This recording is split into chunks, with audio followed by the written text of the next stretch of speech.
Isinijurutv. My name is Nabkenya Shamira Faizo with the news from the Pearl of Africa.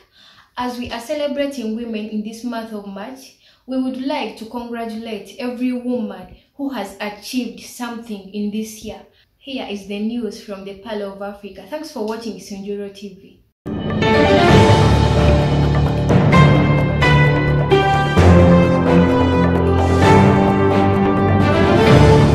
Uganda women in leadership meet to discuss how they can achieve equity when it comes to government opportunities available. They say that there are laws in the favor of women, but most females have missed out on these opportunities due to a few things ignored by the government. This meeting is important because it gives us, as women leaders, an opportunity to reflect on how best we can serve our people in various positions. I want to start by thanking the President of the Republic of Uganda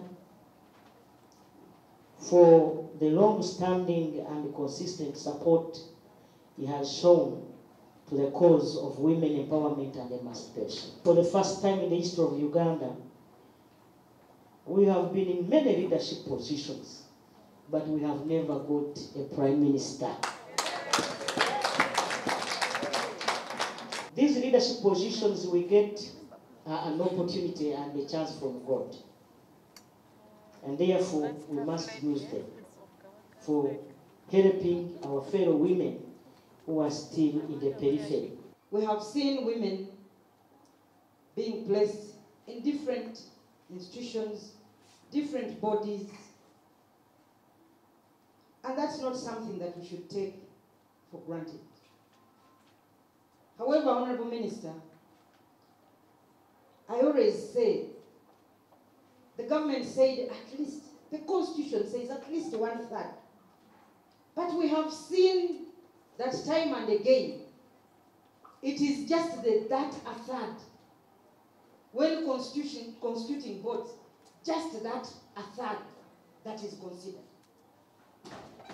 And even that 1/3, we have even seen, when I joined the Ministry of Energy, I was looking through the various bodies. We had the Uganda Electricity Generation Company, and even their 1/3 was not considered. All the board members were men. You have heard me, colleagues, making noise over NSSF. Actually, we were going to demonstrate in Parliament, not outside. The NSSF board. One woman out of the 9 members on the board. So surely, don't we have qualified women that would be on this board? But ladies and gentlemen, our anthem, as you all know, says we are women and we are the backbone, without which, without us, the nation cannot stand. That is a heavily loaded statement. Without us, without a woman in the house, in the family,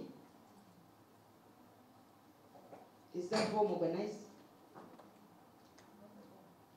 When you are absent from the home, everybody is completely disorganized. So women support families, women support communities, and generally, women support the nation to stand.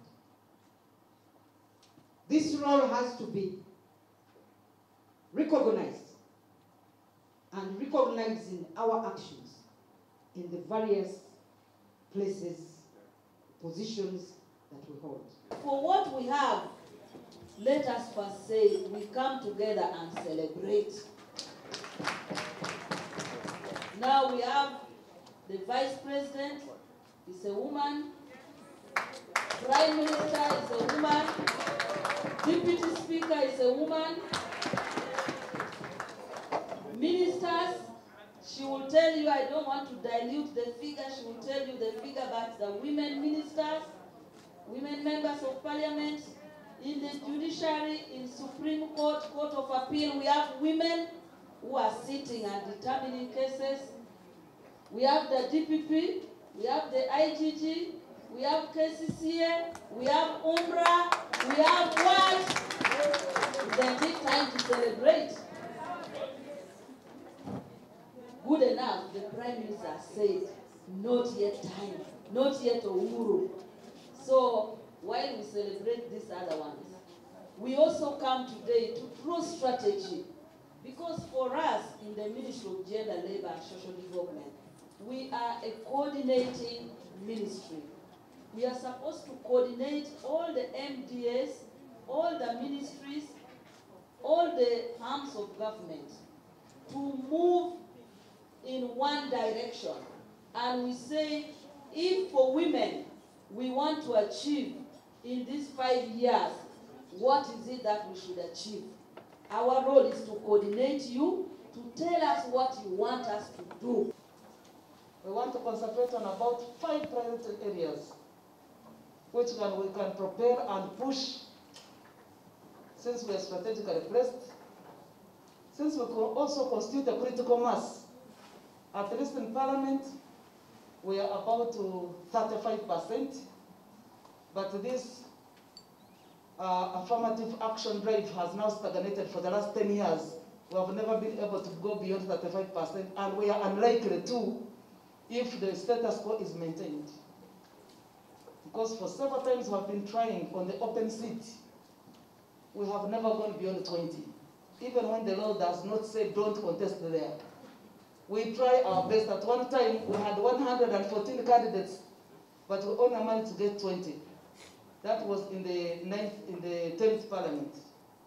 In the 11th Parliament, we had around 94 women contesting for the open seat, and the best we managed to get is 16. We dropped.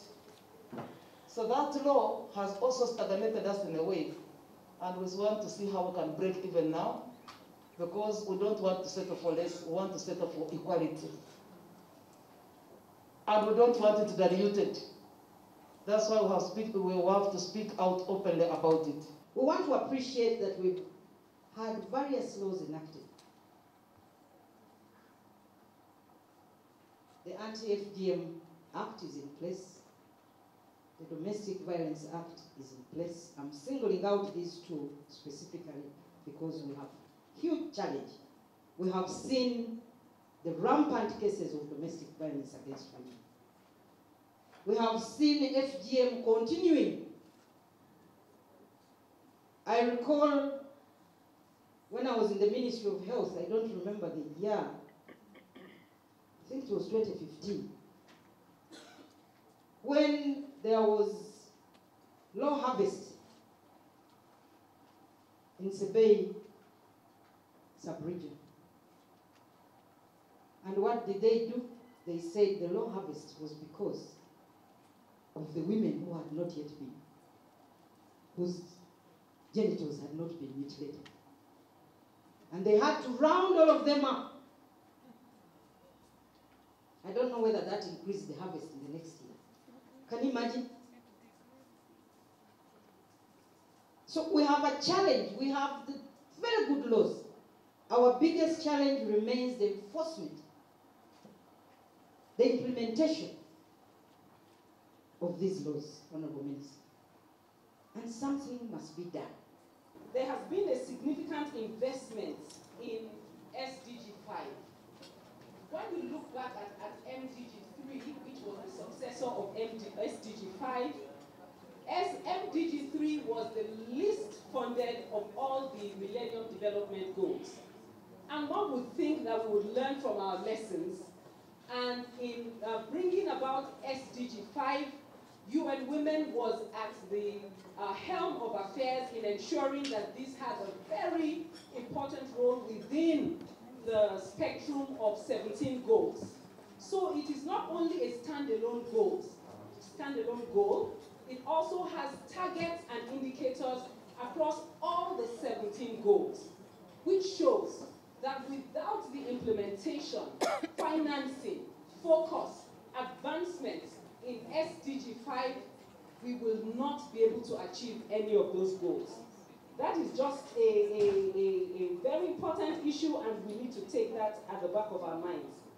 Globally, we are shifting the conversation from financing for development to financing for gender equality. This is so key, because when you look at overseas development assistance, it only dedicates 4 to 5%, 5% max to gender equality. So if we say that gender equality is central to the achievement of the SDGs, why have we only 5% of development assistance dedicated to that same goal, which we say is the fulcrum of achievement of all the SDGs? That is something that we really need to think about, and how can we bring about a paradigm shift in that context. The private sector, on the other hand, so we've talked about development assistance, now let's look at private sector. Private sector financing is low, is equally low on gender equality at 1%, where it is the primary target, and at 10% where it is the secondary target. So for me, I'm thinking, what are we talking about?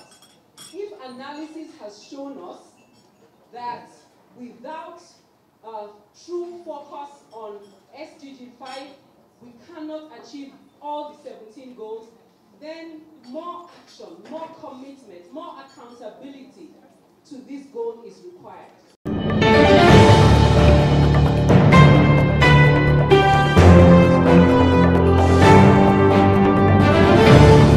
Particular of the Kingdom of Uganda asks government through Uganda Coffee Development Authority to reinstate the International Coffee Organization, the ICO. The Kingdom of Uganda would like to urge the Uganda Coffee Development Authority to reinstate our membership of the ICO as a country. We know there are challenges for coffee producers. The primary producers have got challenges. But let's discuss the challenges with the ICO, with the ICA, while we are members of those organizations. ICO is increasingly becoming a private sector organization rather than intergovernmental organization for which it was set. What surprises you is that our private sector in Uganda, our private sector in Africa, in Asia are not represented in those forums. So the same buyers, the same importing countries are using another angle to bring in private sector to weaken our negotiation power. We are also bringing out the issues of current challenges in the coffee sector, programs which can help address some of these challenges.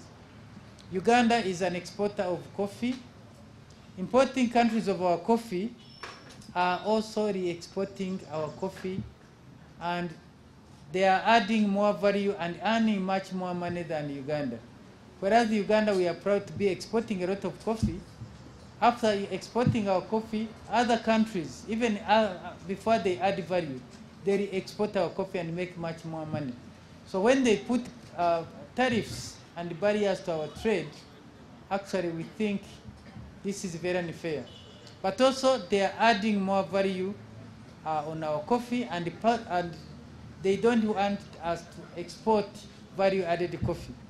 That in itself is a hindrance to our trade, and I think as Ugandans, you bear with me, we should be having our coffee exported, whether it is in green coffee, value-added coffee, instant coffee, roasted coffee, all forms of coffee. That's when we will have maximum value for our country, and also for our farmers to have maximum value from it. I gave the example of the UN. Africa is clamoring for a permanent position on the Security Council. But African countries haven't walked out of the UN simply because we are not permanent members of the Security Council. Similarly, we need to stay as members of these coffee organizations where they are, because we are some of the biggest producers of the crop in the world. And as we look for solutions to the challenges we face, especially the problems of value addition, we need to clamor for better conditions when we are members of the ICO and other coffee organizations. I think there is a lot to lose when we shun membership of the ICO than the advantages we shall realize when we walk out. This is not correct. ICO has no marketing or regulatory role. It is a forum for discussing challenges. There is no role in trade or export of coffee. The only document we use from ICO is ICO Certificate of Origin. And I want to mention that the Certificate of Origin is only meant for collection of statistics for the ICO. That is the certificate that was used before 1989 when we were exporting in quotas. Countries, whether you are a member, you are not a member, you can use a Certificate of Origin of the ICO. It is only for the ICO's use. However, our exporters are also, and the farmers, a bit apprehensive about the Certificate of Origin since 1963, when Uganda joined the ICO, we have been using this certificate. Apart from coffee, we have other certificates we are using which don't have an umbrella organization like ICO. We have Uganda Certificate of Origin, and we are informing and confirming to the Ugandan traders that we are going to be using the Uganda Certificate of Origin. This Certificate of Origin has always been used for other commodities, including coffee, but since we are not going, ICO has declared that they don't recognize us to use their certificate, we are going to be using the Certificate of Origin of Uganda. This is acceptable. It is being used in other trading countries, and it is going to continue to be used. We urge UCDA to reinstate our membership in the ICO, and we are engaging all the stakeholders, we're engaging the government, we're engaging the members of parliament. It's important because when we walk out of the ICO, it might result in making the coffee business more expensive. As the exporters look for licenses everywhere they export the coffee, the price for them will go down. And that will translate into lower coffees for the primary producers. We export coffee to Sudan, we export coffee to Egypt. Actually, Sudan is the second importer of Ugandan coffee after European Union. And they are using this certificate of origin, of COMESA. And therefore, there shouldn't be any worry, any apprehension. As a country, we are committed to continue negotiating to have the best interest out of all the agreements the government signs off. And therefore, to the stakeholders, the situation is under control. Uganda's coffee exports will continue unhindered. We are looking forward to have the best interests of Ugandan coffee producers out of the ICO and from the international coffee agreement that is going to come in the next few years. I think we are recording the biggest sales of coffee outside the country in so many years, and this shouldn't be the time to adopt measures that may discourage the farmers. But we urge the farmers to continue producing the coffee, because while the coffee price may fall because of these moves, one who has coffee will be better off than one who doesn't have it, especially people in the rural areas. So we urge people to continue growing coffee as we engage everyone concerned with this issue. It's not enough to have a forum where we discuss these challenges. We should have at the same time the actual mechanism to solve these challenges. So Uganda has made this submission to the ICO, and we are, the ICO has 2 years to address them. We had 5 years before, and Uganda, we said as our negotiation, until these clauses, these issues are addressed in the new agreement. For 2 years, we are not going to be a party. That means we are not going to be making subscriptions and contributions to them because we are not seeing the benefits. But when the new agreement, the new text of the agreement is ready, as Uganda, as any other country, whether you have participated in the discussion or not, our all those issues will be in the text. As a government, we'll go and discuss and ratify. Ratification means we sign off and we say we are going to be a part of this agreement. So for 2 years, Uganda will not be participating, will not be paying subscriptions. Rather, we are channeling this money to support value addition. We are going to support domestic coffee consumption.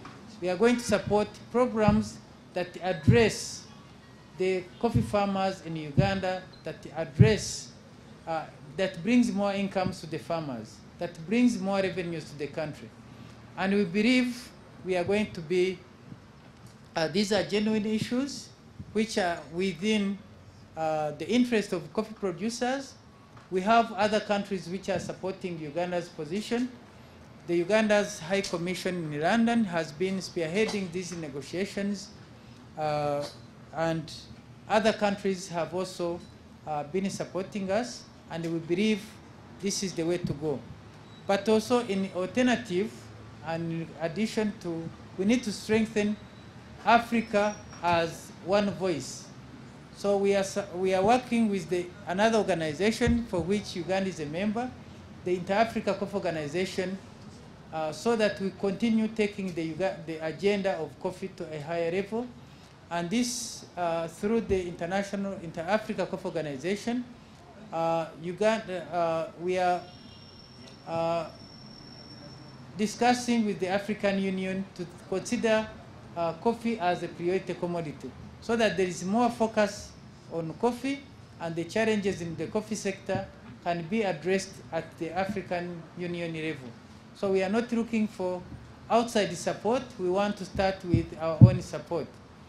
We are also, through the Inter-Africa Coffee Organization, working on promoting domestic coffee consumption, so that we continue promoting health, we continue promoting the health benefits of coffee, but also create a forum where these challenges can be handled at the African Union level, and we derive benefits from the African, from an organization of one of our own.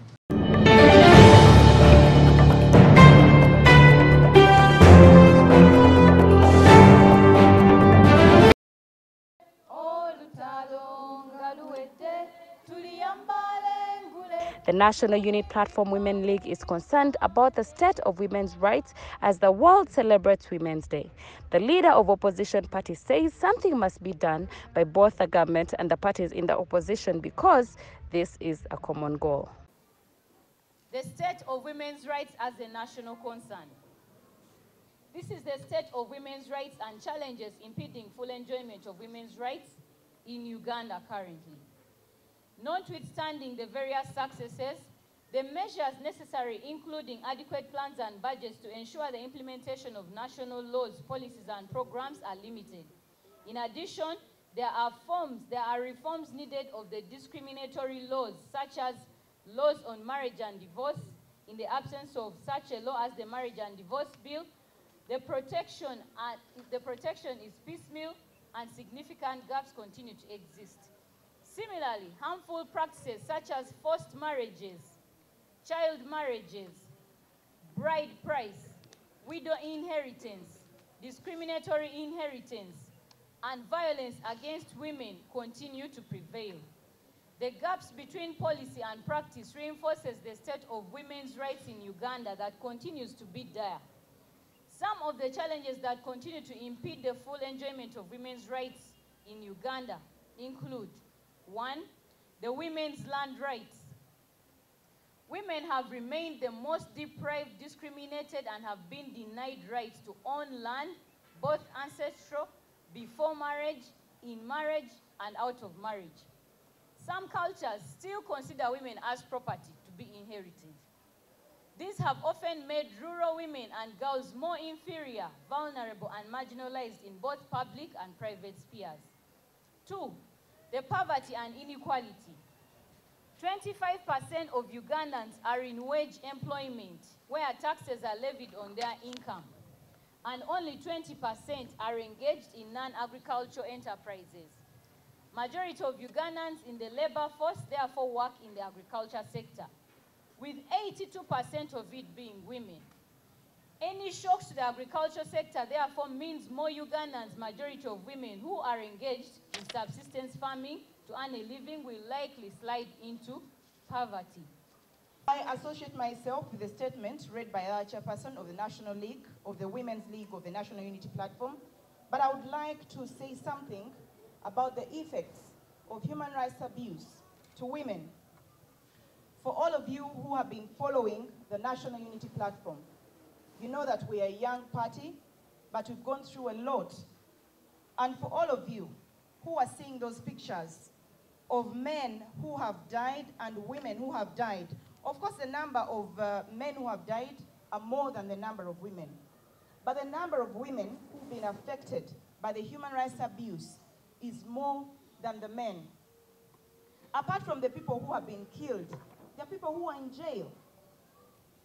And on this day, when we are celebrating International Women's Day, I would like to challenge the people who are ruling us that before we reclaim our victory to come into leadership of this country, while you're still seated there, can you make a pronouncement today to release all political prisoners?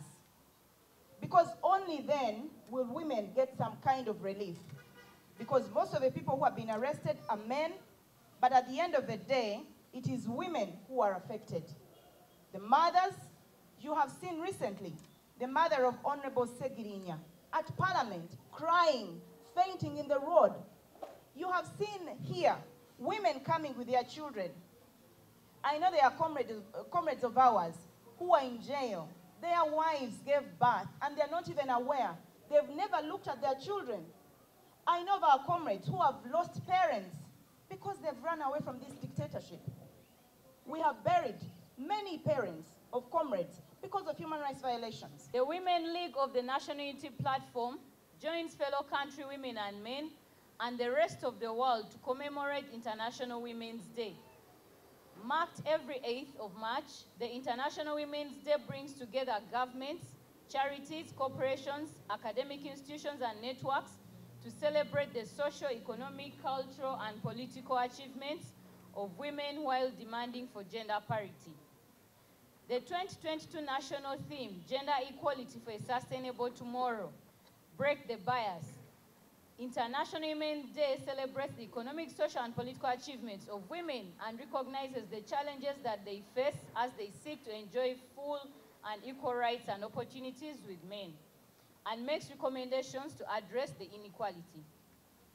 For the last 2 years, COVID-19 has presented new challenges for women and girls across the world and caused reversals for previous achievements in the enjoyment of rights by women and girls in all spheres of life. In Uganda, the number of teenage pregnancies increased by 22.5% among girls aged 10 to 14 years, according to the police report of 2020, thereby affecting the opportunity for especially girls to get an education, which is vital for a sustainable tomorrow. Violence against women increased during COVID-19 as lockdowns were imposed by government of Uganda at different intervals to, among others, reduce the spread of the virus. High levels of unemployment among women and youth also escalated due to the effects of the lockdowns. On the service industry continued to lure especially young women to work in the Middle East. This is against the backdrop of gruesome stories of violence and even deaths reported by media and organizations that work to secure the rights of migrant workers. The current national legal and policy regime promotes and protects the rights of women, illustrated in such provisions. 1. The Constitution of the Republic of Uganda, 1995, provides that women shall be accorded full and equal dignity of the person with men, Article 33(1). It provides for affirmative action, which has contributed to the increase in the number of women in leadership positions. 2. To reinforce the Constitution of Uganda, laws enacted include, among others, the Domestic Violence Act, the Prohibition of the Female Genital Mutilation Act, the Land Act 1998, the Local Government Act 1997, and the Equal Opportunities Commission was also made functional.